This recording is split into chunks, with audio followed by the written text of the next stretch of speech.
Жалпы енді развертканы бітсеңіздер, әр бөлмені жасап шыққаннан кейін біз оны макетке салуымыз керек. Макеттен бұрын мен карта видов, графическая замена дегенде түсіндіріп кетуім керек.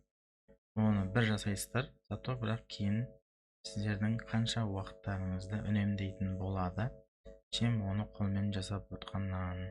Соны қазір түсіндіремін. Біріншісі бізде графическая замена. Ол не? Мысалға мен де мынандай мебель сыздым, размер өшіп тұр. Мысалға мен мынандай розетка сызған кезде мебель артында бүйтіп көрініп тұрады, сұр болып үзік сызықпен көрініп тұрады.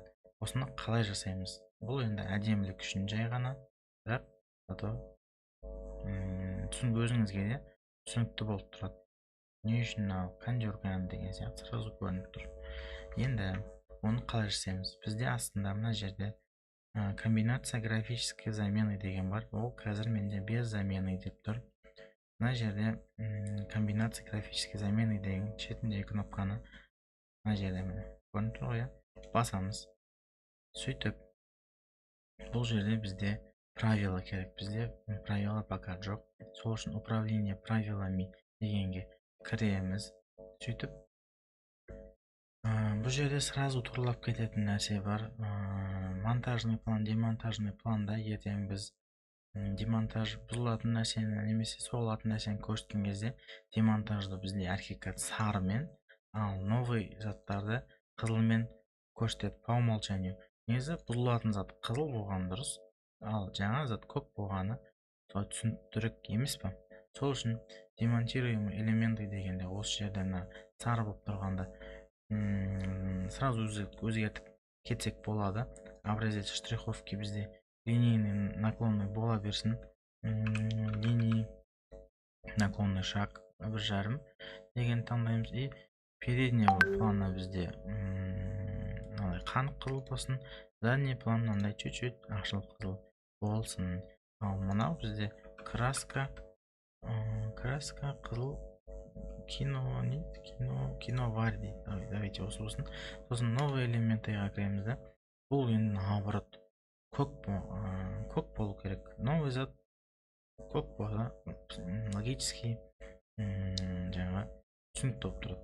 Енді передний план штриховки, передний план деген қанық көк, задний планы чуть-чуть осындай көк. Осы краска кобальт синий дейміз да. Өстіп қалдырамыз бұны.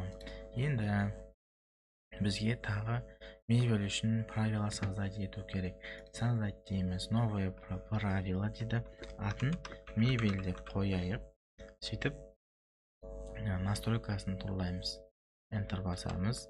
Настройка совпадает с все типы емес, совпадает с мебель бізде объект ол, объектмен жасадық. Сол үшін совпадает с объект деген мына объект. Добавить дейміз. Слой деп поискқа жасап, мына слой. Слой, модельный вид, слой деген таңдаймыз. Совпадает со слой, интерьер, мебель деген таңдаймыз. Бұл жетеді. Енді тип линияда ауыстырамыз. Штриховкамен, короткая штриховая, перо линияда ақшыл сұр қыламыз. Перо линия. Осы ауыссағынан болды негізі. Окей дейміз. Жабылды. Енді біз комбинация создать етеміз. Создать дейміз. Мебель дейміз. Оған правила қосамыз. Мына мебель дегеніміз тұр. Окей десек, мына жерде мебель деген сразу қойылды. Және барлығы сұрға боялып, штрихов сызықтар үзік-үзік болып, әдемі бола қалды. Болды. Енді осының үстіне мысалға розетканың слойын ашсақ, менде розетканың библиотекасы көрінбей тұр, сол үшін олар көрінбей тұр.